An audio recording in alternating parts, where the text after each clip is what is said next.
বয়সটা শুনেন। যদি রব বলতেন ফজরের নামাজ পড়লেই ফজরের নাস্তা পাবি, হাজার হাজার মানুষ ফজরের নাস্তা পাইতাম না আমরা। যদি রব বলতেন জোহরের নামাজ কবুল হলেই ভাত পাবি, জীবনের হাজার শত বছর কেটে যেত, ভাত আপনার আমার মুখে জুটতো না।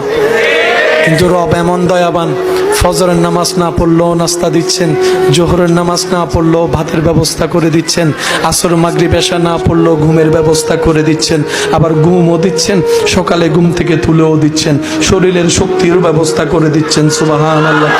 রব বলে, বান্দারে তোদের যোগ্যতায় তোরা কিচ্ছু পাওয়ার অধিকার রাখস না, কিচ্ছু পাওয়ার অধিকার রাখস না, কারণ তোরা তো আমার প্রেমের পরীক্ষাই দিতে রাজি না। আমার প্রেমের পরীক্ষা কল্পনাও তোরা করতে পারবি না। আমি আল্লাহ পরীক্ষা করেছি ইব্রাহিম নবীকে রেখে, জগতে দেখেছে, তোরা শুনেছিস আমার ইব্রাহিম আগুনকে ভয় পাওয়া তো দূরের কথা, মুস্কি মুস্কি হাসি হাসি এর মধ্যে ঝাঁপ দিয়েছে শুধু আমি রবকে খুশি করার জন্য।